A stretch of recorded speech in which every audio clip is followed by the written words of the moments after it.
lo encontraste, tío? Lo van a llegar a este video.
Hola, Angie, ¿estás ahí?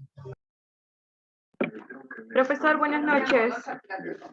Sí, aquí estoy, justo les iba a saludar y les iba a preguntar. Veo dos salas virtuales.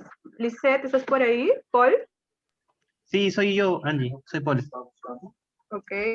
Hola, ¿cómo están? Buenas noches. Les habla Hola, Milo profesor. Plasencias. ¿Cómo ¿Qué tal? están? Mucho gusto.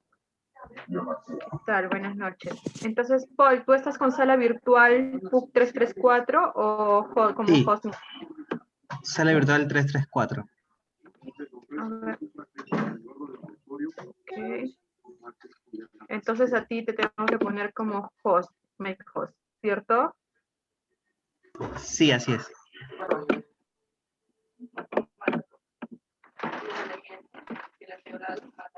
A ver, un momento. Tú eres sala virtual, ¿no, Angie?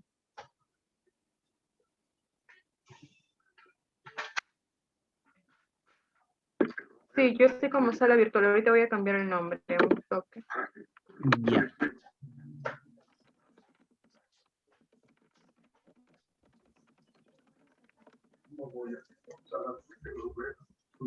Angie, ¿tú me confirmas en qué momento quieres que prenda mi cámara?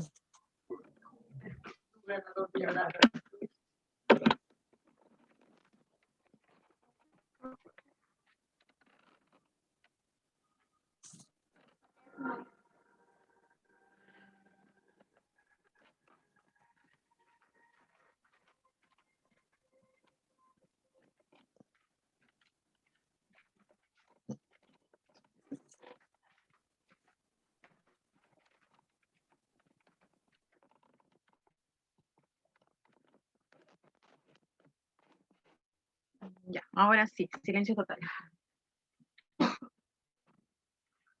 A ver.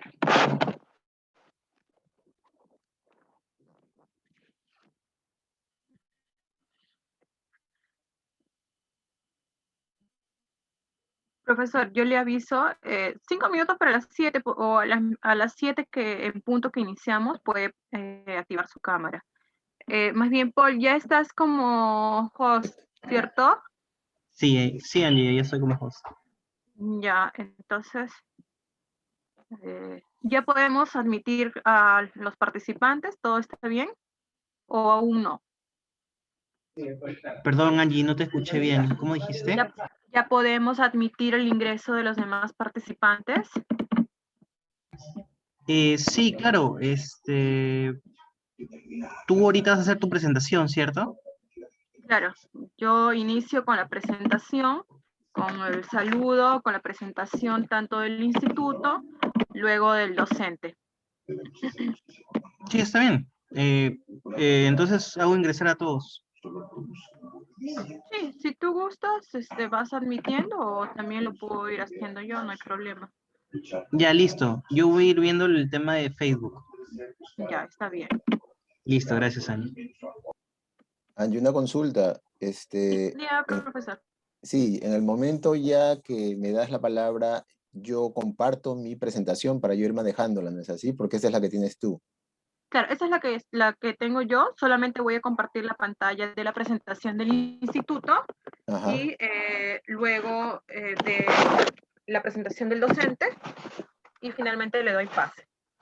Ya, en ese momento comparto mi presentación. Sí, yo dejo de compartir y usted inicia, activa su cámara y comparte pantalla. Perfecto. Gracias.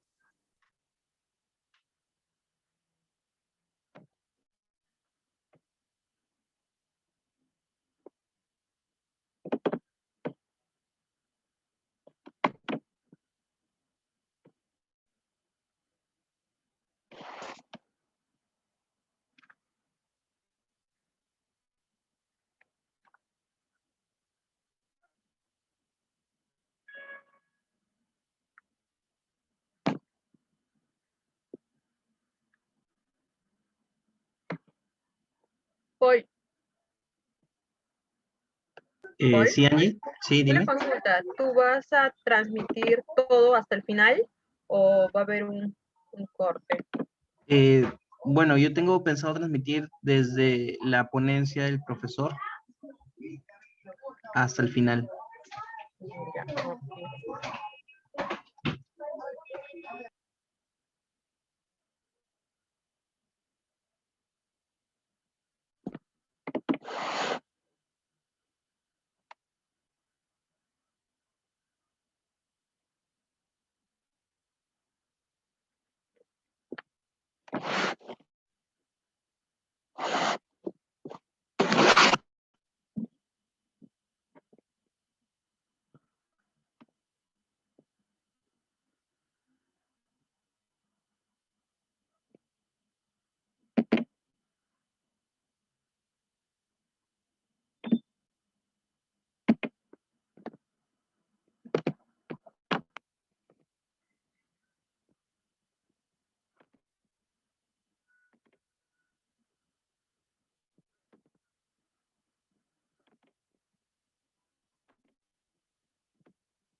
Buenas noches a todos.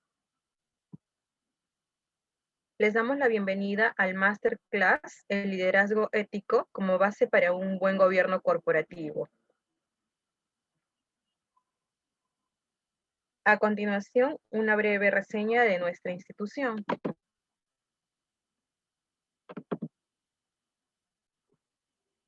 El Instituto para la Calidad es una unidad de la Pontificia Universidad Católica del Perú dedicada a la formación continua, capacitación in-house y consultoría. Nuestra propuesta permite integrar temas de procesos, calidad, proyectos, desarrollo organizacional y temas afines. Trabajamos con modalidades presenciales y online, promoviendo el aprendizaje autónomo y la construcción corporativa del conocimiento. Nuestra calidad de servicio está respaldada por la certificación ISO 9001 y la acreditación de IACET, que asegura la formación por competencias. El día de hoy, nuestro instituto tiene preparado el Masterclass El liderazgo ético como base para un buen gobierno corporativo, el cual se encuentra a cargo por el especialista Mirko Asensios Bau.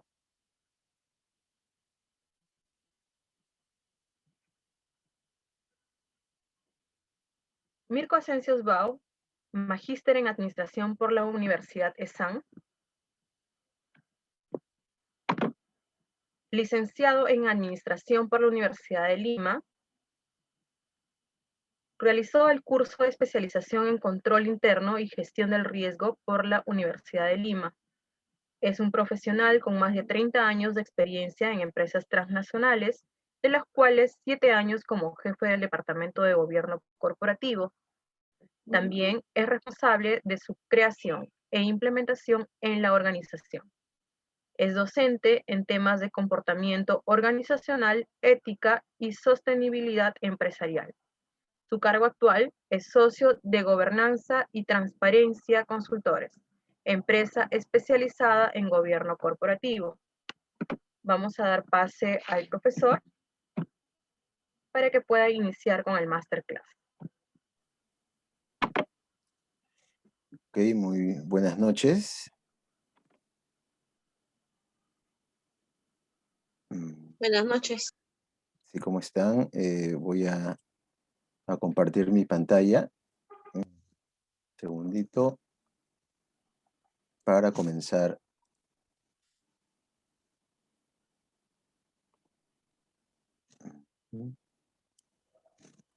Ok. Entonces, vamos a... Perdón. Voy a trasladar esto por acá para poder... Ok. Ok. Bueno, comenzamos entonces con la presentación. Efectivamente, vamos a hablar en esta oportunidad de base, el fundamento del gobierno corporativo, del compliance corporativo. Tengo acá en esta primera lámina una noticia. Esta es una noticia que salió en el Washington Post, que dice, bueno, en la parte superior dice, Perú obtendrá un lugar en el libro de récord mundial. El país con más escándalos políticos en una pandemia. Más abajo dice, el Ministerio de Relaciones Exteriores, el Ministro de Relaciones Exteriores del Perú renuncia por vacunación secreta. Esta noticia, bueno, es de hace un poco más de 15 días, del 15 de febrero, y bueno, es lamentablemente como se nos está viendo en el extranjero. Mi pregunta ¿es importante la ética en estos momentos en nuestro país? Yo quisiera, si me pueden responder, por el chat. Es importante la ética en estos momentos en nuestro país. No vamos a hablar, obviamente, de política, tampoco de fútbol, tampoco de religión, pero sí quisieras conocer su opinión sobre la ética en estos momentos. ¿Nos sirve la ética en estos momentos en nuestro país?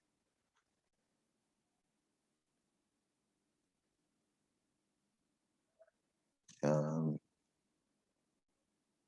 voy a ver, no puedo estar, no puedo ver el chat. Vamos a ver. Vamos a ver.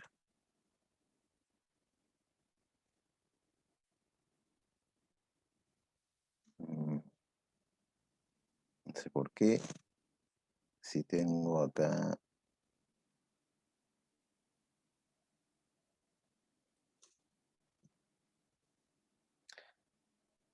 Bueno, por alguna razón.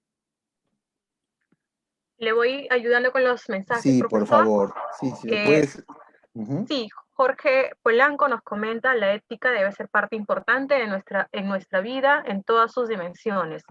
Tenemos más mensajes de José Arenas, dice, ahora y siempre es necesario. También Roger Quispe nos indica que es importante definitivamente. Malena, en todo tiempo. Esther, pareciera que no.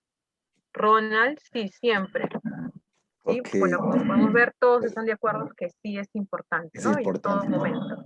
Perfecto, Angie, muchas gracias. Muchas gracias por ese apoyo. Y efectivamente, estamos de acuerdo en que la ética es importante en estos momentos, más en estos momentos, ¿no? En los cuales estamos en una pandemia, son momentos bastante difíciles y necesitamos la ética, efectivamente. El día de hoy, como les he dicho, vamos a hablar del liderazgo ético como base para un buen gobierno corporativo. Para hablar de esto, vamos a definir qué es el liderazgo ético, qué es el gobierno corporativo, qué es el liderazgo y vamos a comenzar por definir qué es la ética, ya que estamos mencionando que la ética es muy importante. Imagino todos estamos de acuerdo con que la ética más que nunca es muy importante en nuestro país. Eso quiere decir que definitivamente tienen ustedes nociones, o mejor dicho, tienen ustedes muy claro qué es la ética, pero vamos a definirlo, vamos a precisarlo. Yo sé que lo tienen claro, pero vamos a precisarlo. Es necesario precisar, porque en realidad lo que vamos a ver aquí, como les he mencionado al inicio, es la base para el gobierno corporativo, la base para el compliance corporativo, y es la base también para el diplomado que están ustedes pensando seguir. Entonces, para poder definir la ética, como pueden ver ustedes en este gráfico, vamos a definir en primer lugar los principios, luego los valores, la moral, y al final aterrizamos, como se dice coloquialmente, en la ética. Entonces, los principios. Acá dice, los principios son leyes universales que rigen el comportamiento de los seres humanos. Efectivamente, los principios son leyes universales pendientes del ser humano. Han existido siempre y siempre existirán. Estamos hablando que básicamente los principios son permanentes, son objetivas 100%, no dependen del ser humano. Cuando hablo de principios estoy hablando de honestidad, por ejemplo, de justicia, de igualdad, de verdad, del respeto por la vida misma. Estoy hablando de libertad, ¿no? Esos son los principios que, como vemos, son universales, ¿no? Entonces tenemos una idea clara de lo que son los principios. Luego pasamos a los valores. Dice acá, los valores son conceptos y conductas adquiridas en nuestra infancia y se basan en los principios. ¿Qué sucede acá? El ser humano trae una herencia genética. Estos genes los hereda de sus padres, de sus abuelos, los abuelos a su vez de sus padres, y así nosotros vamos heredando esta carga genética, pero también nosotros vamos formando nuestro carácter, nuestro comportamiento en base a las interrelaciones que tenemos con las demás personas. Por ejemplo, ¿no? Un niño, las primeras interrelaciones que tiene es con sus padres, sus hermanos, sus abuelos, sus tíos, sus primos, su familia en general. Más adelante, cuando ingresa a la escuela, tiene interrelaciones con sus profesores, con sus compañeros, con sus amigos, vecinos, etc. En realidad, es así como el ser humano va adquiriendo sus valores. Y les pongo un ejemplo. Un niño está caminando en la calle con su padre, más adelante hay una persona a la cual se le cae su billetera. El papá del niño corre, coge la billetera y se le entrega al dueño. El niño ha observado el principio de la honestidad. El padre se lo acaba de enseñar sin decirle nada, con su acción, con su comportamiento, el padre le acaba de enseñar el principio de la honestidad. Y ese niño va a percibir este principio, lo va a entender y lo va a interiorizar. Es decir, los valores los vamos formando en base a estos principios que son universales, que son atemporales, que siempre han existido, y nosotros cuando los identificamos y los interiorizamos, en ese momento estamos formando nuestros valores. Es de esta manera como todos formamos nuestros valores y vamos formando nuestro comportamiento, nuestro carácter. Luego pasamos a la moral. La moral, dice, tiene que ver con las normas, valores y creencias aceptadas en una sociedad y que definen qué es lo correcto. Como ven, aquí ya estamos hablando del grupo, de las organizaciones, de la sociedad.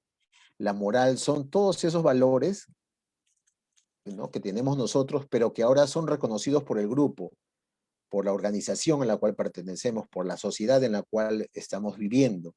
Son todos esos valores reconocidos por la sociedad y que la sociedad define en base a esos valores qué es lo correcto y qué es lo incorrecto. Entonces, al final tenemos la ética. ¿Qué dice la ética? La ética estudia la moral y la aplicación de la razón para tratar de encontrar reglas específicas que determinen qué es lo correcto y lo incorrecto en cualquier situación. Entonces, ¿qué nos dice?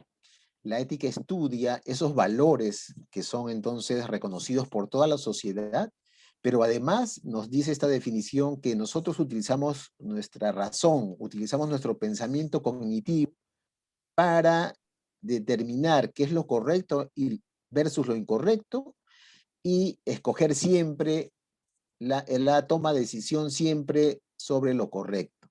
Es más, y vamos, dice acá también, a tratar incluso de establecer reglas específicas para que ante cualquier situación siempre nosotros escojamos lo correcto. Entonces, podemos ya definir la ética como pues una persona es ética cuando diferencia entre lo correcto versus lo incorrecto y siempre escoge la situación correcta. Siempre escoge la decisión correcta, siempre escoge lo bueno versus lo malo, lo justo versus lo injusto. Esa es la ética. Y más abajo podemos leer aquí en amarillo que dice, ética proviene de la palabra griega ethos, que significa carácter. Entonces imagínense, los griegos desde 600 o 700 años antes de Cristo ya nos decían que la ética es el carácter de la persona. Esto es importantísimo.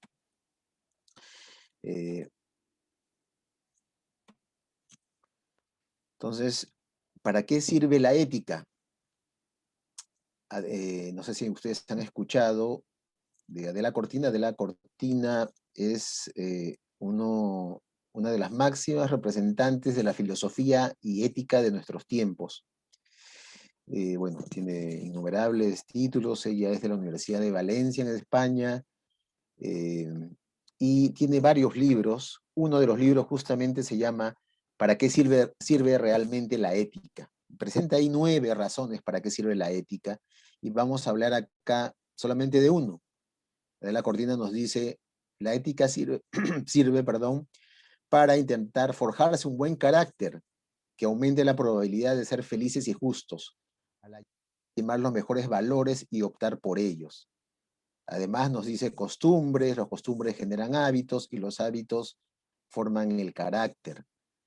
Imagínense, bueno, Adela Cortina está de acuerdo con los griegos porque nos dice que la ética nos sirve para forjarnos un buen carácter y además para lograr ser felices, ¿no? Y justos, obviamente, al escoger los mejores valores, ¿no? Es lo que acabamos de definir la ética. Entonces, esto es importante lo que estamos diciendo porque en realidad esto lo dicen los filósofos griegos, los filósofos en general, de todos los tiempos hasta ahora, hablando de Adela Cortina, todos nos dicen exactamente lo mismo. Sócrates, Aristóteles, Platón, Nietzsche, Kant, todos nos dicen efectivamente que debemos nosotros de forjarnos carácter, y desde los griegos nos dicen que ética es carácter y que de esta manera conseguiremos ser felices. Imagínense lo importante que es la ética para el ser humano y obviamente para las organizaciones, como lo veremos más adelante. Y esta idea general, se resume aquí en este proverbio, un proverbio anónimo que dice, que imagino muchos lo habrán escuchado, dice: siembra un pensamiento y cosecharás una acción. Siembra una acción y cosecharás un hábito. Siembra un hábito y cosecharás un carácter. Y siembra un carácter y cosecharás un destino. Entonces, forjando nuestro carácter, nosotros vamos a lograr nuestro destino. Vamos a lograr la felicidad, porque al final, si yo les pregunto a todos, estoy seguro que todos por unanimidad me van a decir que efectivamente todos estamos buscando. Es lógico, todos queremos ser felices. Entonces, imagínense, la ética nos sirve para eso. Tener un buen carácter por lo menos nos dice Adela Cortina que nos aumenta la probabilidad de ser felices. Por ahora quedémonos con ese concepto, con este concepto que acabamos de mencionar de la ética, el carácter y la felicidad, que lo vamos a utilizar más adelante. Y vamos avanzando con las definiciones. Tenemos que definir también liderazgo. Liderazgo, dice, es igual a influencia. Stephen Robbins, que es un investigador del comportamiento organizacional, profesor de importantes universidades en los Estados Unidos, nos dice, define el liderazgo como la habilidad para influir en un grupo y dirigirlo hacia el logro de una visión o conjunto de metas. Estamos hablando, entonces, estamos definiendo el liderazgo, esa habilidad que tiene el ser humano para influir en los demás, pero no para influir sobre cualquier cosa, sino para influir puntualmente en una visión superior, en una visión ideal, en una visión superior con respecto al status quo actual. Esa es la definición de liderazgo. Y acá tenemos, vamos a hablar en realidad de liderazgo carismático. Es uno de los tipos de liderazgo. No vamos a entrar mucho en definición de esto. Tenemos estas 4 características de un líder carismático. Max Weber, este famoso sociólogo alemán, definía a los líderes carismáticos en base a la palabra griega. A los griegos, parece que los griegos sabían todo esto, y bueno, no sé por qué no hemos continuado con esto, pero vamos a citar, según Max Weber, al líder carismático en base a la palabra griega que significa carisma. Carisma significa regalo, obsequio, y justamente se refiere a que los líderes carismáticos tienen este regalo, obsequio, son esas cualidades, características superiores a cualquier ser humano común y corriente. Nos dice Weber que el líder carismático tiene características especiales, características de un hombre superdotado, un hombre superior a cualquier, digamos, persona común y corriente, y que justamente por eso sus seguidores lo toman como líder y lo siguen. Y bueno, no vamos a entrar a definir cada una de las características de un líder carismático, eso lo vamos a hacer en el diplomado en realidad, pero sí les voy a hablar, acá tenemos a 3 personajes. Tenemos a John F. Kennedy, a Martin Luther King y tenemos también a Adolf Hitler. Los 3 son líderes carismáticos. Esta es otra pregunta que les estoy haciendo, si me pueden responder por el chat, y Angie si nos puede ayudar con las respuestas. ¿Cuál es la diferencia? Bueno, me he equivocado al colocar a Adolfo Hitler como un líder carismático. ¿Cuál es la diferencia entre John F. Kennedy, Martin Luther King versus Adolfo Hitler? ¿Por qué los estoy considerando a todos como líderes carismáticos? ¿Qué piensan ustedes? No sé si Angie me puede leer alguna de estas con la definición que les he dado de Max Weber sobre el líder carismático. ¿Será Adolfo Hitler un líder carismático? Edgar Quispe y Malena nos indican que no, nos responden no. Ok. Malena nos indica no porque llegaban a las personas sesgadas en su pensamiento. Ok. Ok, ok. Entiendo lo que me están comentando. Ok. Los especialistas en el liderazgo definen, como les había dicho, acá están las 4 características de un líder carismático. Y efectivamente se considera, bueno, a pesar que nosotros tenemos algunas opiniones en contra, se considera a Adolfo Hitler como un líder carismático, porque reúne el tema de la visión, del riesgo personal, de las sensibilidades ante las necesidades de sus sectores y del comportamiento no convencional. Y yo, bueno, como me interesan estos temas, obviamente, he visto videos de estos 3 personajes, he visto cómo ellos se presentaban ante sus seguidores, las disertaciones que hacían, esta capacidad efectivamente superior a cualquier persona común y corriente para llegar a sus seguidores, cómo tenían esta capacidad para hacer una conexión emocional. Y yo, bueno, desde mi punto de vista personal, yo les diré que Adolfo Hitler tenía, desde mi punto de vista, incluso una gran capacidad de comunicación para comunicar su visión a sus seguidores, incluso superior a John F. Kennedy y a Martin Luther King. Tenía esa cualidad, esa característica que define a los líderes. Pero ¿cuál es esa diferencia entonces entre John F. Kennedy, Martin Luther King versus Adolfo Hitler? ¿Cuál es esa diferencia? Es de lo que hemos venido hablando hasta ahora, es la ética. Efectivamente, ¿qué hemos dicho? ¿Cómo hemos definido la ética? ¿O cómo hemos definido una persona ética? Como aquella persona que puede determinar qué es lo bueno, qué es lo malo, y siempre escoger la decisión buena, la decisión correcta. John F. Kennedy y Martin Luther King, por supuesto que eran líderes éticos. Eran líderes carismáticos, pero a su vez eran líderes éticos. Adolfo Hitler no. Adolfo Hitler obviamente nunca fue un líder ético, nunca pudo diferenciar lo correcto de lo incorrecto, por lo tanto nunca pudo escoger la decisión correcta.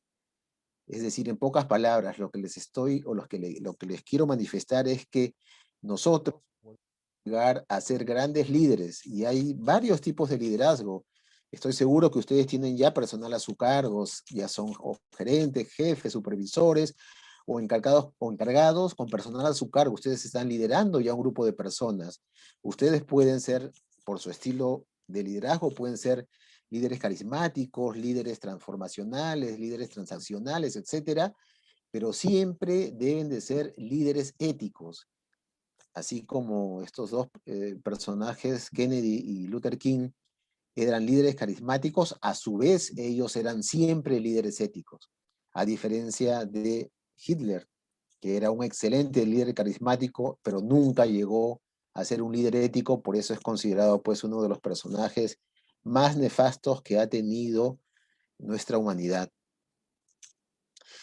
Y efectivamente, un líder auténtico, también se le llama así a un líder ético.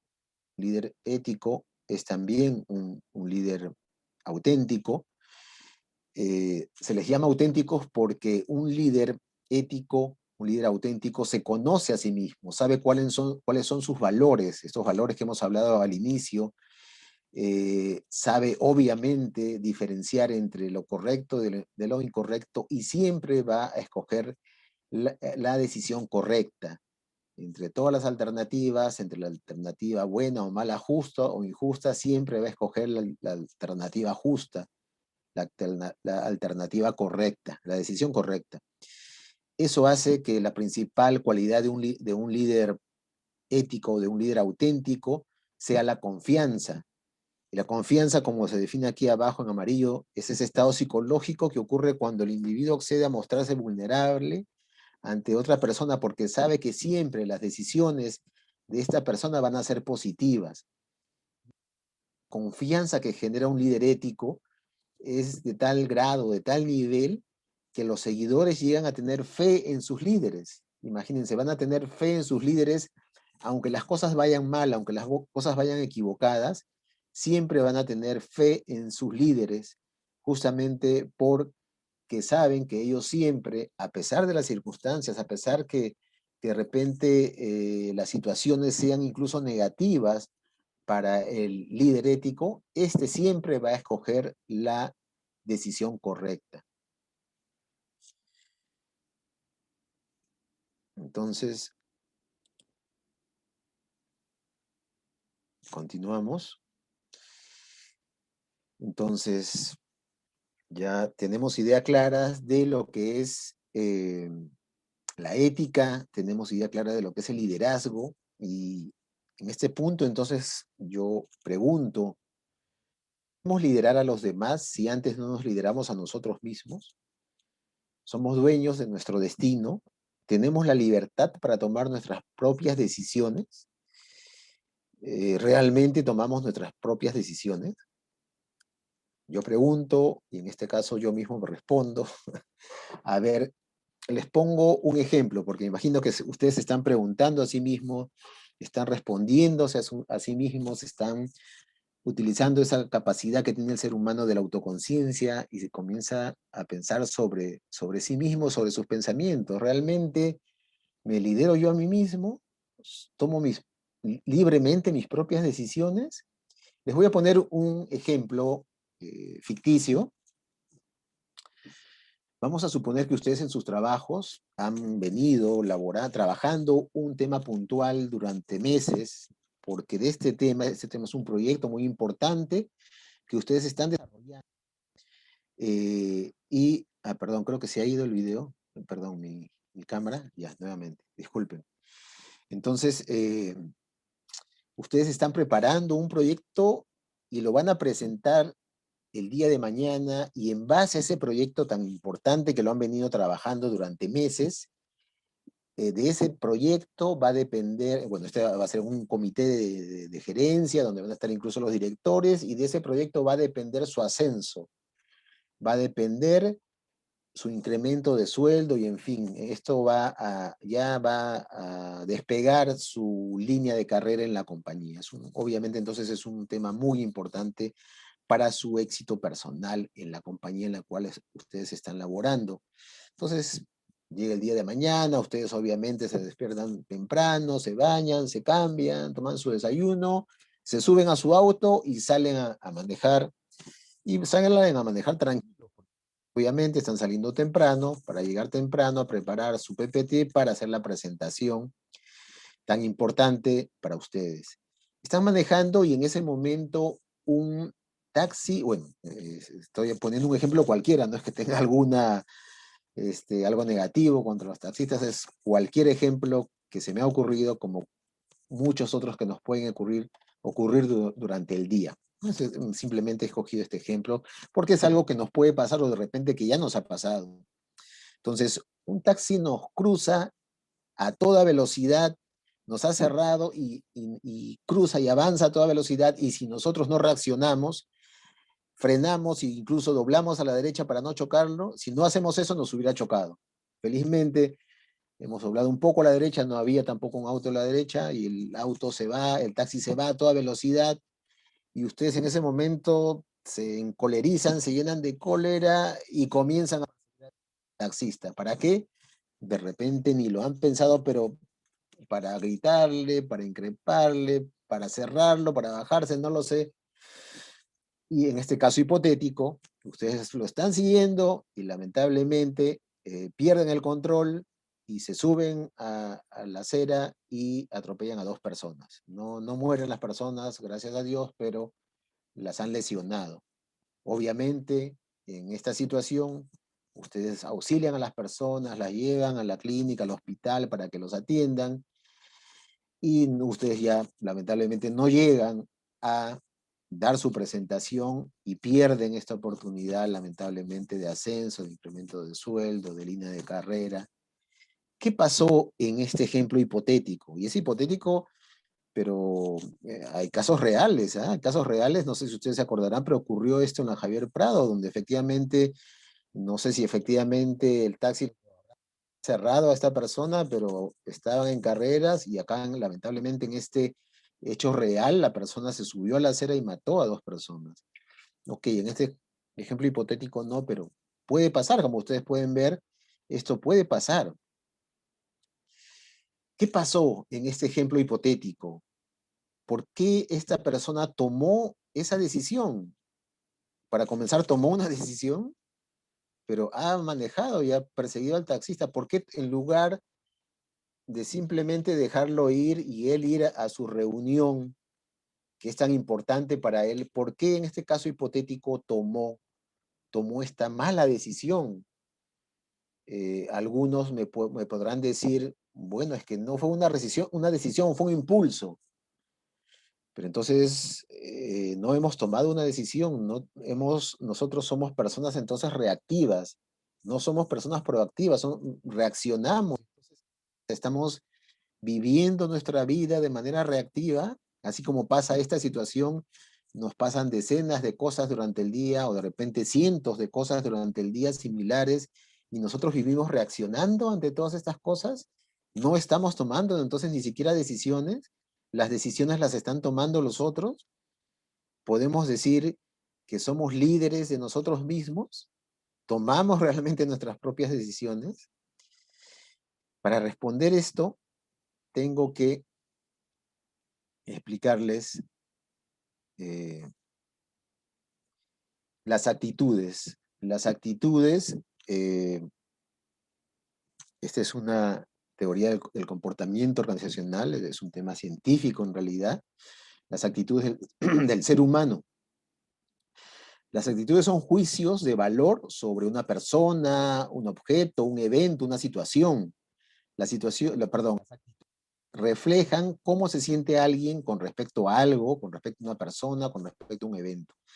Y en este ejemplo, bueno, una actitud es un proceso, como ustedes pueden ver, es un proceso que se divide en 3 elementos o en 3 componentes. El componente cognitivo, que es la evaluación, el componente afectivo, que es el sentimiento, y el componente conductual, que es la acción. Entonces, pienso, siento y actúo. Se da este proceso en las actitudes que tenemos nosotros los seres humanos, y tenemos nosotros actitudes con respecto a todo, en realidad, a personas, a cosas, a situaciones, a eventos. En este ejemplo puntual del libro, que es un libro de Stephen Robbins, que ya les he mencionado quién es, dice, mi supervisor dio un ascenso a un colega mío que lo merecía menos que yo. Mi supervisor es injusto. ¿Qué sucede? Que el ser humano percibe la realidad a través de sus sentidos. A través de sus sentidos envía estas percepciones a su cerebro y su cerebro evalúa y llega a una idea. Por eso se llama proceso cognitivo. Usamos nuestra capacidad racional que tenemos. Y en este ejemplo puntual del libro dice, mi supervisor es injusto. ¿no? He hecho una evaluación cognitiva en base a la percepción de la realidad y el resultado de este proceso cognitivo es que mi supervisor es injusto. Inmediatamente después, en décimas de segundo, en fracciones de segundo, se da el proceso, el componente afectivo, es una sensación, es un sentimiento. Inmediatamente después, el sentimiento me dice, no me agrada mi supervisor.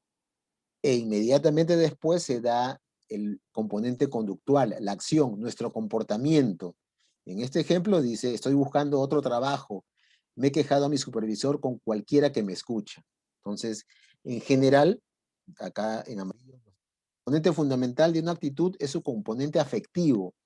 ¿Por qué? Porque en realidad cuando hablamos de una actitud, básicamente nos estamos refiriendo al componente afectivo, porque acá bueno, y la actitud puede ser simplemente o positiva o negativa, no hay término medio. La actitud en este ejemplo del libro es una actitud negativa hacia el supervisor, ¿no? Entonces, como vemos, la actitud refleja un sentimiento con respecto a alguien, a algo, a un evento, a una situación. Entonces, en el ejemplo del taxista, la actitud es negativa, obviamente, contra este taxista, pero ¿qué sucedió en este proceso de la actitud? ¿Qué pasó? No sé si ustedes han escuchado hablar de Viktor Frankl y de su famoso libro El hombre en busca de sí. Les voy a pasar un video, que nos va a aclarar todo este proceso y que nos va a decir efectivamente si nosotros estamos tomando nuestras propias decisiones o qué cosa es lo que sucede en situaciones como esta. Entonces, voy a dejar de compartir esta pantalla para poder compartir el video y por favor me comentan, espero que no haya ningún inconveniente con el video. A ver, vamos a verlo y escucharlo. Parte B, proactividad y reactividad. A diario se nos pone a prueba de múltiples formas en problemas sencillos. Y si somos proactivos, en ese momento gradualmente desarrollamos una capacidad extraordinaria para manejar disgustos y decepciones importantes. Pero muchas veces entendemos la energía obvia de la proactividad solo si vemos conflictos espectaculares o dramas brutales. Por ejemplo, Viktor Frankl, el psiquiatra austriaco, prisionero en los campos de concentración nazis por ser judío, experimentó indignidades y torturas increíbles. Había sido formado en la tradición freudiana, en la que básicamente uno es producto de su niñez. Trabajó sobre esa suposición, ese paradigma, pero mientras estaba en los campos, comenzó a observar cosas muy interesantes. En las mismas circunstancias, algunas personas eran animales, mientras otros eran santos. Él mismo experimentó cosas terribles. Algunos de sus seres queridos fueron muertos en cámaras de gas o quemados vivos. Y él esperaba ese mismo destino, pero por alguna razón lo conservaron vivo con propósitos experimentales. Un día lo desnudaron, lo pusieron bajo una luz blanca y comenzaron a realizar en su cuerpo crueles experimentos de esterilización. Y ahí descubrió lo que llamó la última libertad humana. El poder de elegir mi respuesta ante cualquier condición, ante cualquier cosa que me suceda. Le llamó la última libertad humana.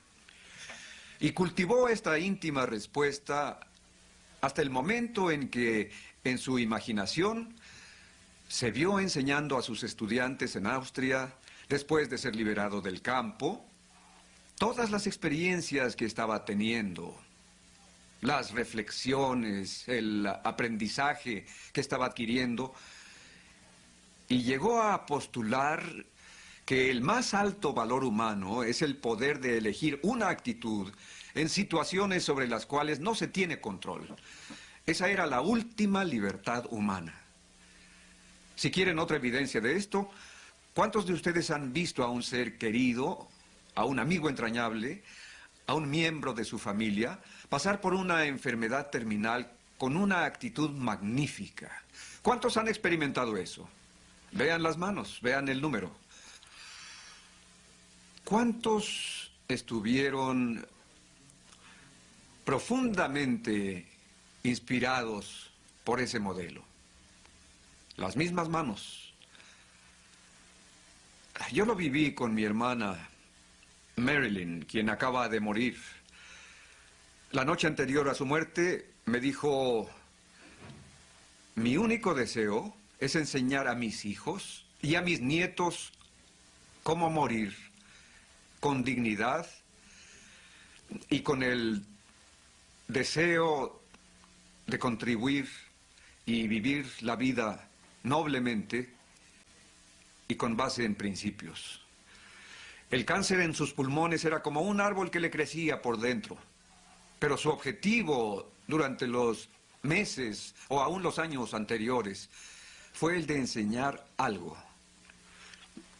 Esos hijos y nietos, amigos y seres queridos estarán inspirados y ennoblecidos por su modelo y su enseñanza el resto de sus vidas. Entre lo que nos sucede, el estímulo, cualquier cosa que nos pase o que nos esté pasando ahora, entre ese estímulo y nuestra respuesta hay un espacio. En ese espacio radica nuestro poder y la libertad para elegir nuestra respuesta. En estas elecciones radica nuestro crecimiento y nuestra felicidad. En otras palabras, con las elecciones correctas, eventualmente la respuesta que elegimos comienza a influenciar al propio estímulo. Esto es lo que Viktor Frankl descubrió y ejercitó en su memoria, es decir, en su inteligencia, su imaginación y su conciencia, haciéndose preguntas como: ¿qué está pidiendo de mí esta situación? En vez de ¿qué pido yo de ella? ¿Por qué me están haciendo esto? Y también afirmando su libre voluntad. Su libertad se volvió más y más y más grande hasta que fue mayor que la de sus captores nazis. No fue liberado. La liberación es una condición del medio. La liberación es una condición externa. La libertad es una condición interna de la propia persona. Tenemos control sobre nuestra libertad, no sobre nuestra liberación. Sin embargo, en muchas situaciones, no necesariamente en todas, mientras más controlen su libertad y la expandan y la profundicen, eventualmente influenciarán la liberación en su vida. Las opciones, las alternativas que están disponibles, eventualmente su cabeza creará su mundo. Su respuesta al estímulo eventualmente influenciará al estímulo y en alguna medida él lo experimentó. Frankl tuvo otra hipótesis y trató de desarrollarla. ¿Qué hace sobrevivir a estas personas en el campo? ¿Son sus habilidades de sobrevivencia? No. ¿Es su inteligencia? No. ¿Es su salud? No. Esas cosas eventualmente se perdían. Así. Ayudaban inicialmente, pero al final se perdían. ¿Es su estructura familiar? No. Lo que nos capacita para sobrevivir es una visión del futuro. El significado de lo que nos falta por hacer. Una contribución que nos falta dar. Esto se convirtió en la base de su brillante autobiografía sobre estas experiencias llamada El hombre en busca de sentido. Un amigo suyo se sentía tan mal que quería suicidarse y Frankl lo presionó. ¿Por qué no lo haces? Él dijo, porque si muero antes que mi esposa, la iba a hacer infeliz y miserable. Y la quiero mucho. Eso solo le dio sentido para sobrevivir. Y para constantemente hacerse esta pregunta, ¿qué está pidiendo de mí la vida en esta situación? No permitan que las cosas sobre las que no pueden hacer nada interfieran con las cosas sobre las cuales pueden hacer mucho.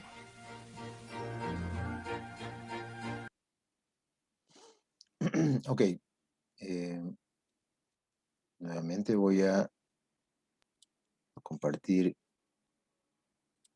mi presentación. Y efectivamente, bueno, acabamos de ver un video de Stephen Covey. Stephen Covey, cuando ya falleció, era un hombre de Harvard. Escribió también el famoso libro Los 7 hábitos de gente altamente efectiva. Y está explicando justamente el pensamiento de Viktor Frankl. ¿Qué nos decía Frankl? Acá tenemos el proceso de la actitud, pienso, siento y actúo. Y nuevamente regreso al ejemplo del taxista. La persona percibió al taxista, ¿no? Lo percibió, emitió, evaluó de manera cognitiva e inmediatamente, obviamente de manera la actitud negativa, inmediatamente se llenó de ira.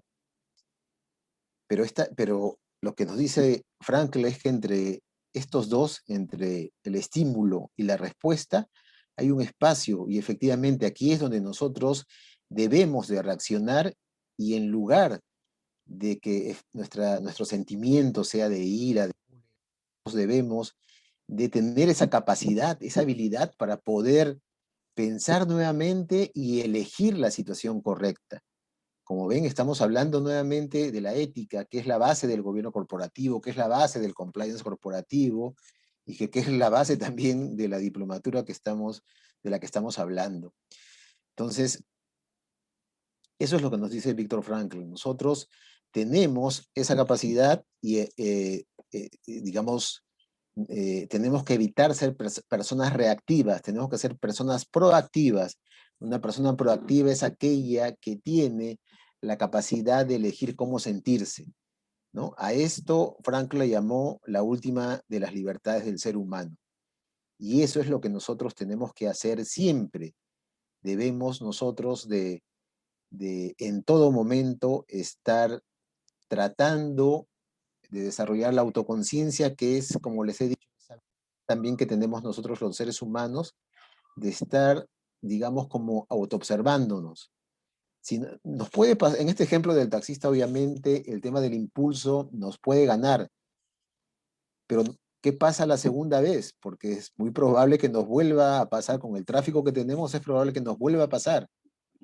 Y nosotros ya estamos advertidos, nosotros ya no debemos guiarnos por nuestros impulsos, debemos de ser proactivos, no reactivos, porque si no, vamos a pasar nuestra vida siendo reactivos, no vamos a tomar decisiones, sino que todas las personas están tomando decisiones por nosotros.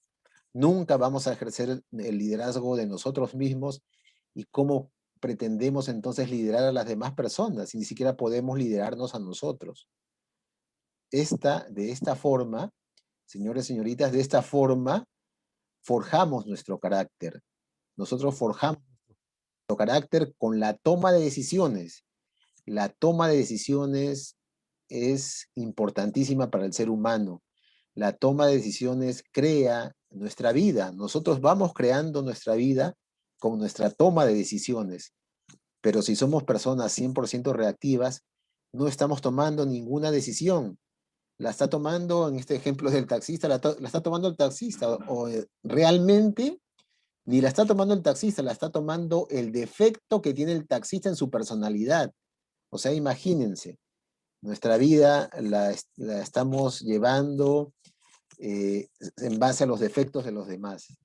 Es importantísimo que nosotros tomemos conciencia de cómo pensamos, de cómo se da este proceso, cómo pensamos, qué sentimos y cómo actuamos. Nosotros tenemos que desarrollar esta capacidad para siempre elegir cómo sentirnos. Esta es la manera de liderarnos a nosotros mismos. Esta es la manera de forjar nuestro carácter, por lo tanto nuestra ética, y de esta manera llegaremos a ser felices según los grandes pensadores de la humanidad. Y aquí ya llegamos hemos hablado hasta ahora en realidad de temas individuales. Aquí vamos a hablar de la ética y la cultura organizacional como ventaja competitiva.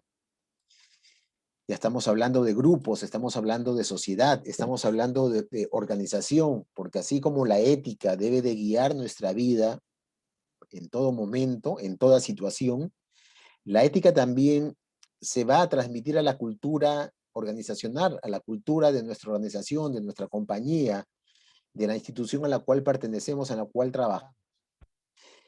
Acá tenemos una pirámide, bueno, una pirámide se lo vemos en 3 dimensiones, en este triángulo está representando la cultura de nuestra compañía, la cultura de nuestra organización. Y está formada por visión, misión, valores, creencias, normas, costumbres, rituales, ceremonias, políticas, normas, procedimientos, el código de ética y conducta, etcétera. Todo eso forma la cultura de nuestra organización. Y para los que manejan el tema tan importante del planeamiento estratégico, acá vemos que misión, visión y valores es la filosofía de la empresa, es de lo primero que se habla en el planeamiento estratégico. ¿Cómo transmitimos la ética a la organización? A través de la filosofía de la empresa, a través de la visión, esa visión ideal a largo plazo que la tienen los fundadores de la organización, de la empresa, misión, que es la razón de ser de la compañía, y los valores son los valores personales de los fundadores. Los valores, hemos hablado de los valores de los fundadores pueden ser pues honestidad, justicia, igualdad, pero también ya se van sumando otros valores más específicos dependiendo de la empresa en la cual nos vamos a desarrollar, como pueden ser la creatividad, que nos lleva a la innovación, la precisión, si es una empresa de ingeniería o de tecnología, etc. Pero esos valores son los valores de los fundadores de la empresa que los van a transmitir a la organización. ¿Cómo lo transmitimos? Se transmite a través del proceso de selección de personal, ya que nosotros, los fundadores van a buscar obviamente a personas que compartan valores similares a los de ellos. Entonces, en el proceso de selección se van a buscar estas personas. Luego, en un subproceso que se llama socialización, que en realidad es esta inducción que se hace, se va a hacer el match, se va a hacer un ajuste, se llama un ajuste a los valores de los candidatos con los valores de los fundadores. Y a su vez, los fundadores y luego ya los líderes, la alta gerencia de la compañía, van a enseñar estos valores como, sí, efectivamente puede ser a través de disertaciones orales, pero principalmente a través de su comportamiento, a través del ejemplo. ¿Se acuerdan en el ejemplo inicial del niño cómo aprendió el valor de la honestidad de su papá? El padre ni siquiera le habló de la honestidad, pero se lo enseñó con su comportamiento. No olvidemos que nosotros comunicamos el 95% con nuestro lenguaje corporal, con nuestras acciones, cómo nos comportamos. Solo el 5% comunicamos a través de la comunicación verbal. Entonces, de esta manera vamos transmitiendo la ética, los valores a la organización y se va formando esta cultura organizacional. El carácter, acá está la definición del carácter, conjunto de cualidades psíquicas y afectivas que definen la manera de pensar y actuar de una persona. Y no se olviden que dijimos, al final llegamos a la conclusión que forjar el carácter nos lleva a la felicidad. Y en la cultura, organización, en la empresa, en la institución, la cultura es el carácter de la organización. Entonces, así como en la persona forjar el carácter nos lleva a la felicidad, en la empresa, en la organización, definir, formar la cultura, bueno, no va a ser feliz a la empresa porque no es un ser humano, pero cuando formamos la cultura en la organización, vamos a asegurar los objetivos organizacionales. Vamos a tener 100% seguro los objetivos de la organización. Por eso aquí abajo, en azul, decimos: la ética a través de la cultura organizacional se convierte en la ventaja competitiva que los llevará al logro de sus objetivos. En realidad, cuando los gerentes, cuando las personas que dirigen la empresa se dan cuenta de lo poderoso que es manejar la cultura de la organización y hacen que se convierta en la ventaja competitiva que los diferencia de las demás organizaciones y que la hace superior a las demás organizaciones, en ese momento tienen asegurado el cumplimiento de los objetivos organizacionales. Es así de directo.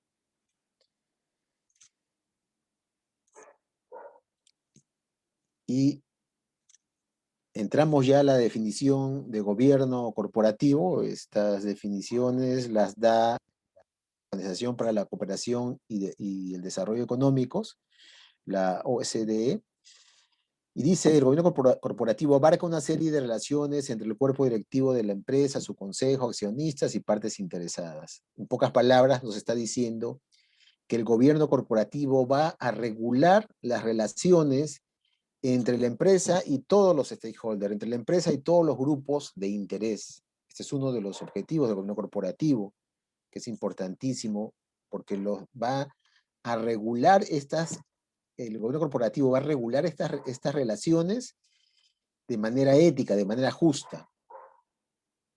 Ese es uno de sus objetivos. Después dice: el gobierno corporativo también proporciona una estructura para el establecimiento de objetivos por parte de la empresa y determina los medios que pueden utilizarse para alcanzar dichos objetivos y para supervisar su cumplimiento. ¿Qué nos está diciendo? Algo importantísimo. Está hablando de la relación entre el gobierno corporativo y el planeamiento estratégico, ya que el gobierno corporativo va a proporcionar una estructura para la toma de decisiones. Acabamos de hablar que la toma de decisiones es lo más importante que hay para el ser humano, como también para las organizaciones. El gobierno corporativo, entonces, se asegura de crear esa estructura que va a permitir establecer los objetivos del planeamiento estratégico.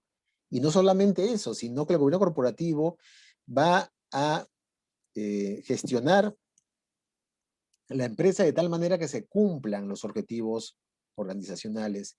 El gobierno corporativo también está encargada de controlar los objetivos establecidos en el planeamiento estratégico. Y esto no es teoría, yo les puedo dar fe, porque es así como nosotros trabajábamos desde el Departamento de Gobierno Corporativo. Incluso controlábamos los objetivos del planeamiento estratégico y nos asegurábamos de que se cumplan. Y acá tenemos la relación de la que estamos hablando, la relación que existe entre el gobierno corporativo y el planeamiento estratégico. Y se lo voy a resumir. Esto obviamente lo vamos a hablar con mucho detenimiento en el diplomado. Lo vamos a desarrollar muy ampliamente porque es muy importante, pero en pocas palabras, en la empresa se da: el planeamiento estratégico es el proceso que establece los objetivos y las estrategias de la empresa. Por otra parte, el gobierno corporativo, como hemos dicho, regula las relaciones entre los stakeholders para hacer que esta relación que exista sea ética, sea justa. El gobierno corporativo gestiona la compañía de esta manera, de manera ética. El gobierno corporativo no es otra cosa que una toma de decisiones éticas en todo nivel. Por otra parte, la gerencia general es la responsable de elaborar el planeamiento estratégico de la compañía, y basado en esta importante teoría, comienza, como hemos visto, con la filosofía de la compañía, luego sigue el análisis situacional o el análisis del entorno, etc. Pero es la gerencia general la responsable de la elaboración y de su presentación ante el directorio. Sin embargo, obviamente, es muy, muy recomendable que todos y cada una de las personas que trabajan en la compañía estén involucrados en la elaboración del planeamiento estratégico, desde su área, desde su departamento, desde su trabajo mismo, en el cual colabora dentro de la organización, debe de estar involucrado, debe de participar de la elaboración de los objetivos, de las estrategias, porque de esa manera se compromete con su cumplimiento. Pero obviamente el responsable de llevar a cabo todo esto es el gerente general, lo va a presentar al directorio, y aquí el directorio de la compañía toma un rol fundamental. El directorio en realidad surge como una respuesta ante la teoría de agencia. La teoría de agencia, no sé si la han escuchado, pero bueno, igual lo vamos a desarrollar ampliamente en la diplomatura, pero les voy a comentar que la teoría de agencia nos dice que existe una asimetría de información entre los accionistas y el gerente general. Y es lógico, por las funciones del gerente general, el gerente general tiene toda la información a su mano, o debe tener toda la información a su mano, al alcance de su mano, para poder tomar las mejores decisiones. ¿Sobre qué? Sobre el capital de riesgo del accionista. En pocas palabras, el accionista, cuando forma la compañía, invierte su capital, le da autoridad al gerente general para que tome decisiones sobre su capital de riesgo. Entonces, obviamente, el gerente general debe tener toda la información posible. El accionista no tiene toda esa información, tiene muy poca información. Entonces, el accionista, para tratar de compensar esta simetría de información, nombra a los directores, quienes deben de compartir esta información y esta gestión con el gerente general de la compañía. Y si bien los directores surgen para solucionar este problema de la teoría de agencia, en la actualidad ya los directores cumplen un rol más importante, un rol fundamental, que ya lo hemos mencionado. El directorio, se recomienda que un director, que los directores estén a cargo del gobierno corporativo, que un director sea el compliance officer, sea el oficial, ¿no? Porque se entiende que es la persona que tiene mejores cualidades y capacidades para regular la interrelación que tiene la compañía con todas las partes interesadas, con todos los stakeholders. Se entiende que el director tiene un conocimiento pleno de la compañía y de todos sus procesos, de tal manera que se va a asegurar de controlar que los objetivos de la organización se cumplan. Entonces, un buen gobierno corporativo asegura un planeamiento estratégico efectivo a través del logro de sus objetivos organizacionales. Entonces, estamos viendo cómo el gobierno corporativo, el compliance corporativo, vamos a hablar ya de un modelo muy particular, pero estamos viendo a lo largo de esta pequeña presentación cómo la ética, importantísima para el ser humano, para la organización, forma parte del gobierno corporativo. El gobierno corporativo puede regular, gestionar de manera ética, utilizando el planeamiento estratégico para lograr los objetivos organizacionales. Y acá tenemos este modelo de gestión GRC, Governance, Risk and Compliance. Definitivamente este es el modelo de gestión ideal. El gobierno corporativo más la gestión de riesgo más el compliance debe de ser el modelo de gestión ideal para las compañías, no solamente para gestionar el gobierno corporativo o el compliance corporativo, es para gestionar toda la empresa en su conjunto. Ya hemos definido el gobierno corporativo, hemos visto que efectivamente regula la interrelación con todos los stakeholders, por eso dice que uno de sus objetivos más importantes es la protección de los stakeholders. Lo tiene que hacer de manera justa, con equidad.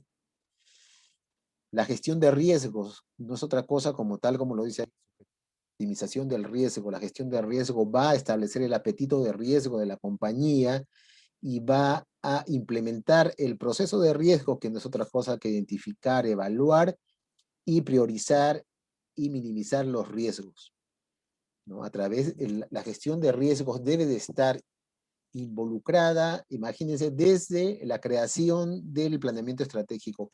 Cuando estamos planificando nosotros, cuando estamos definiendo los objetivos corporativos, las estrategias, corporativas de la organización, tenemos que tener en cuenta la gestión de riesgo. Debemos desde ese momento crear barreras de entradas ante los competidores.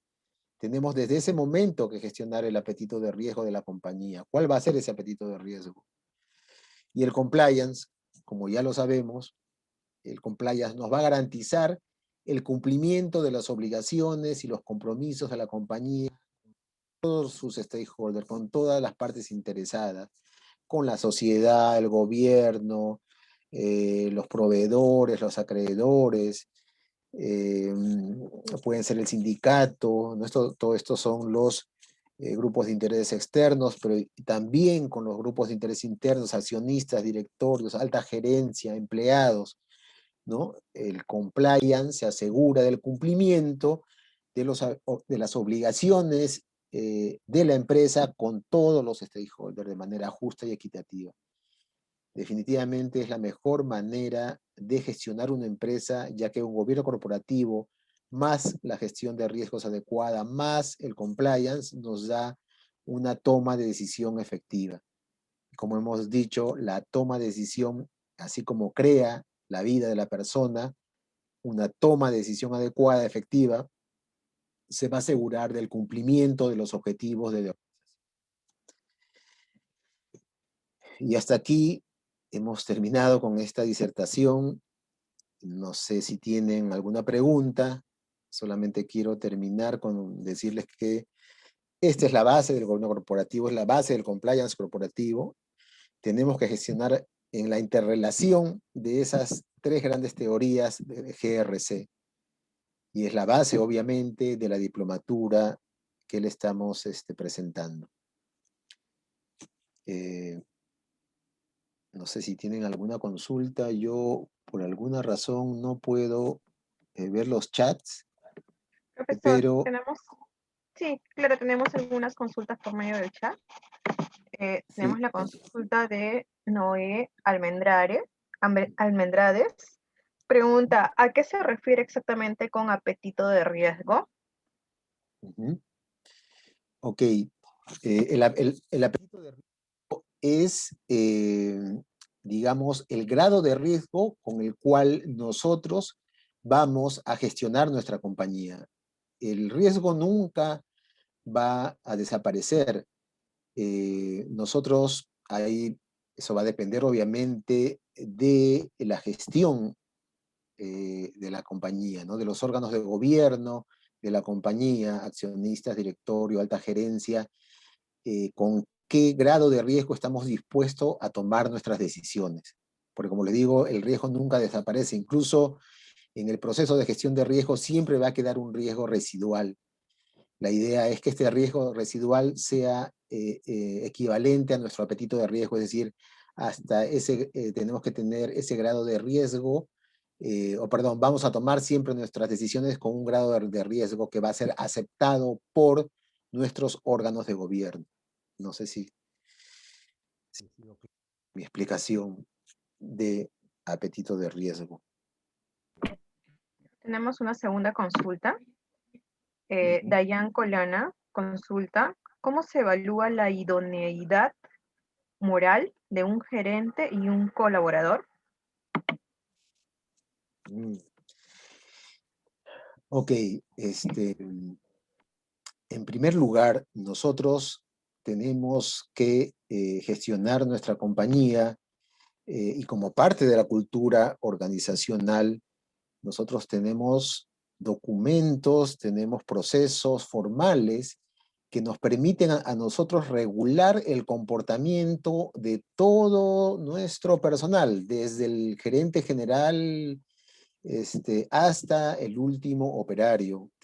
Debemos de tener nosotros políticas, normas, procedimientos, código de ética. En estos documentos formales nosotros tenemos que establecer cuál debe ser el comportamiento de los miembros de nuestra organización dentro de la compañía y fuera de la compañía. Nosotros somos representantes de nuestra compañía las 24 horas del día, los 365 días del año. estos documentos, principalmente el Código de Ética y Conducta, debe de normar la forma como debemos comportarnos e incluso deben estar establecidos hasta sanciones por el incumplimiento a este código. Incluso algunos recomiendan hasta los premios y también obviamente por el comportamiento adecuado. Entonces, a través de estos documentos formales nosotros podemos regular, podemos sancionar una infracción o un delito a una política interna nuestra, a una norma, a un proceso, así como también el incumplimiento a las leyes, reglamentos, decretos supremos, decretos legislativos, etcétera, al marco legal peruano. Entonces, esta es una forma de normar. Obviamente, la base, ¿cuál es? Es la ética. ¿No es así? Es de lo que hemos hablado en realidad el día de hoy. En base a la ética, en base a esos valores que son reconocidos por nuestra organización, por nuestro grupo social, por nuestra empresa. Esos valores que son la base de nuestra cultura organizacional. No sé si es satisfecho también esta pregunta. Tenemos una segunda consulta de Mónica Neiro, que indica, actualmente, debido a la corriente de agilidad que se presenta en el entorno organizacional, el planeamiento estratégico no se está considerando como algo primordial. ¿Cuál sería el papel del gobierno corporativo en ese caso? Uh-huh.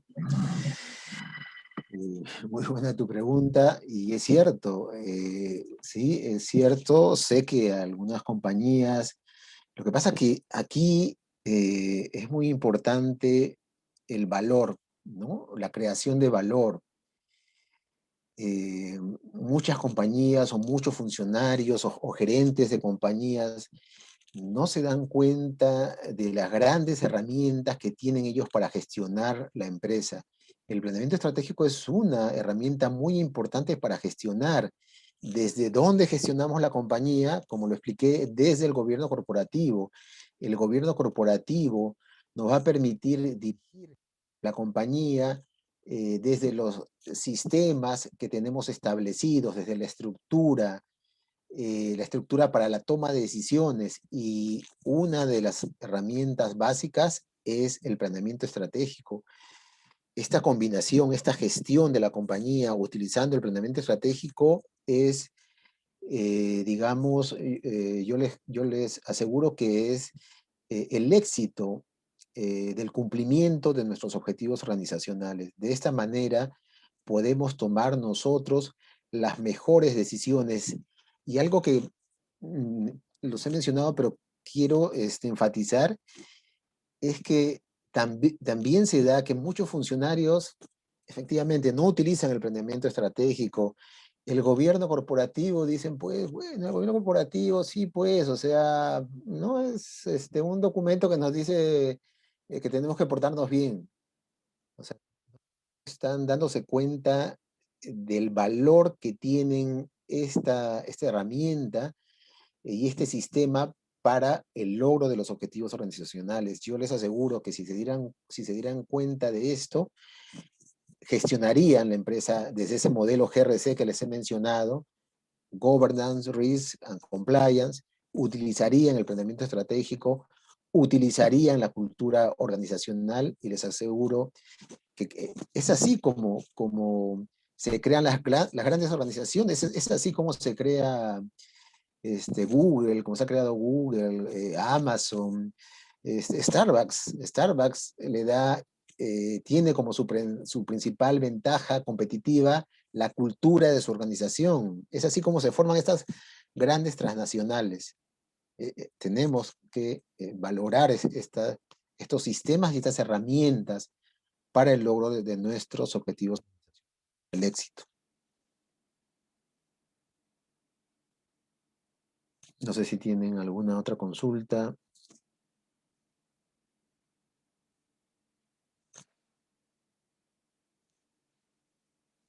No sé si... Tenemos una siguiente consulta, me dice Ricardo. ¿Cuáles son las principales dificultades para implementar el GC y cómo sobrepasarlas? Ujú. Lo básico, lo fundamental es el compromiso de la compañía con este modelo de gestión GRC. Por eso les hablaba yo de la importancia que tiene el directorio. De repente, pues no necesariamente esto se aplica solamente a las grandes transnacionales, a las compañías grandes, también se aplica a las compañías medianas, pequeñas, a las pymes. En estos casos, directores, en muchos casos los accionistas son los mismos que la alta gerencia, que el gerente general. El gerente general es un accionista, pero esto se aplica en todo tamaño de empresa. Y lo importante siempre es el compromiso de los órganos de gobierno, de los accionistas, directores, alta gerencia, gerentes centrales, con la gestión de este modelo GRC. Y como les digo, es posible que no exista directores, no importa, desde la parte más elevada de la jerarquía de la organización, de ahí se parte. Ahí es donde debemos de comenzar a gestionar el gobierno corporativo, utilizando el planeamiento estratégico, la cultura organizacional que representa la ética de la compañía. Y la ética de la compañía es rentable, la ética de la compañía es efectiva, como lo hemos podido ver, porque la ética de la compañía nos va a permitir el logro de los objetivos organizacionales. Entonces, por ahí debemos de comenzar, por el compromiso, y obviamente tenemos que hacer una implementación formal. Justamente la diplomatura se trata sobre eso. Uno de los objetivos de la diplomatura es enseñarles, pues, cómo se implementa un programa según el modelo GRC en las compañías, ¿no? Está ahí. Vamos a ver, más adelante tengo la estructura de este diplomado, y bueno, por comentarles un poco más sobre eso, o no sé si tienen alguna otra consulta. Esas son todas las consultas que recibimos por el chat, profesor. Muchas gracias, Angie. Aprovecho para desde la diplomatura, y Angie justamente, bueno, ella maneja todos estos temas del contacto, el inicio. Bueno, el inicio comienza el 19 de abril. Tenemos que la diplomatura son 124 horas, imagínense. Es un diplomado muy, muy completo, desde la base que les he mencionado yo, hasta, obviamente, el comprender e integrar en sus compañías el marco legal peruano, nacional, obviamente según el tipo de compañía en la cual ustedes estén trabajando. Se van a formar, no solamente van a hacer no solamente van a estudiar ISOs, sino se van a formar incluso como auditores del sistema de gestión antisoborno. Realmente ustedes van a ser unos expertos, unos especialistas en el compliance corporativo, en el gobierno corporativo, desde la base misma que los hace profesionales hasta el estudio de los ISOs, de este programa de implementación de compliance, que los hace expertos, que los hace especialistas en la técnica. Entonces ustedes van a ser muy completos, van a ser profesionales y técnicos a través de esta diplomatura. Esta es la estructura académica. Como pueden ver ustedes, son 7 cursos, por eso las 124 horas que tenemos. Y todos los cursos son teórico-prácticos. Tenemos muchos casos en los cuales se va a implementar la teoría que se explica, se va a aplicar a estos casos, estos casos nacionales, extranjeros, basados en hechos reales, etcétera, en base a la gran experiencia que tienen los profesores, los profesionales que van a dictar cada uno de los cursos, comenzando por el marco general del compliance, ¿no? Que son 20 horas donde vamos a tener una idea general de lo que es el compliance corporativo, el gobierno corporativo, este modelo que hemos hablado, la ética organizacional, donde efectivamente vamos a ahondar todos estos conceptos de lo que hemos hablado, el gobierno corporativo propiamente dicho, que es el compliance corporativo, desde este modelo GRC, desde poder gestionar en base a esta interrelación de estos tres grandes conceptos, de estos tres grandes temas o sistemas. Ustedes van a poder estudiar el sistema de gestión de riesgos a través del ISO 31000. Aquí tienen 24 horas estudiando este sistema de gestión de riesgos. Luego van ustedes a estudiar la norma ISO 19600 sobre el sistema de gestión de compliance. Y finalmente van ustedes a llevar la norma ISO 37001, que es el sistema de gestión antisoborno, de lo cual incluso, como lo dije, ustedes se van a formar como auditores internos de este ISO antisoborno. Entonces imagínense, ustedes realmente se van a convertir en unos especialistas en gobierno corporativo, en compliance corporativo y en gestión de riesgos, ya que obviamente los estamos capacitando en auditoría de gestión de riesgos. Y se le da 4 certificaciones. Van a tener un diploma del estudio en compliance y auditoría de riesgos, ¿no?, que es puntualmente la diplomatura. Van a tener el certificado en interpretación de requisitos del sistema de gestión de riesgos ISO 31000, ¿no?, que es el sistema de gestión de riesgos. Un certificado en requisitos del sistema de gestión antisobornos del ISO 37001, y adicionalmente se van a formar como auditores de este ISO 37001. Obviamente con la certificación del Instituto para la Calidad de la Pontificia Universidad Católica del Perú. Bueno, esto ha sido todo en esta masterclass. Quiero agradecerles por su presencia y por su participación, y los invito a inscribirse en esta diplomatura. Y bueno, no sé si al final tienen alguna consulta final. No sé si, o Angie, te doy la palabra, no sé si te cedo la... Gracias. Sí. Gracias, Sí. profesor Mirko. Buenas noches a todos. Queremos agradecer al profesor Mirko por esta excelente presentación, por este masterclass. También agradecer a nombre del Instituto para la Calidad a todos los participantes.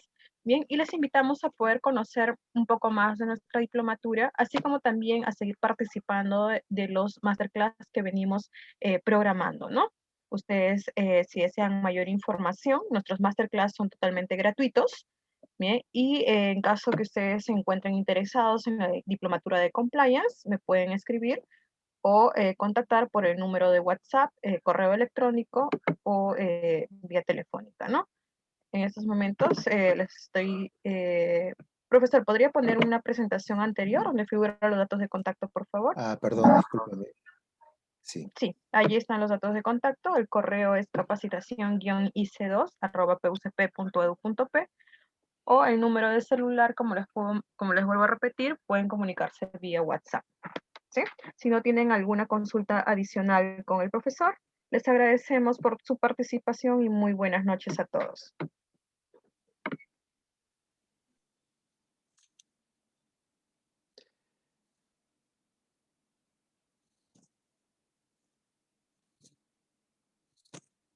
Bueno, yo no veo, pero muchas gracias nuevamente, para agradecerles su presencia el día de hoy, su participación activa. Sé que han estado ahí a través de los chats. Y bueno, hasta cualquier oportunidad, obviamente nos vamos a ver con aquellos que se inscriban en la diplomatura. Muchas gracias nuevamente. Y, igualmente, los participantes están agradeciendo, profesor, por el masterclass desarrollado el día de hoy. Por medio del chat están agradeciendo todos los participantes. Perfecto, muchas gracias. Ahora sí ya puedo ver mi chat, ya que he salido de la presentación. Bueno, muchas gracias, Angie, también a ti. Muchas gracias, como siempre, por ese apoyo tan excelente. Para eso estamos, profesor. Buenas noches. Hasta luego.